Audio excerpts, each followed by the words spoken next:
Hi guys, good morning. আমরা মেলা করছি নগাঁও চামগুড়ি।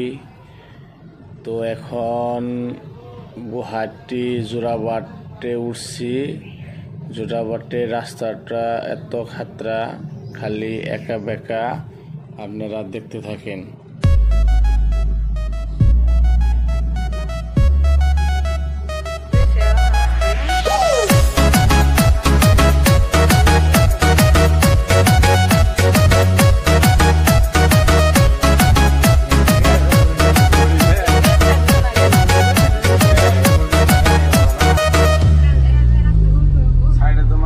গাড়ি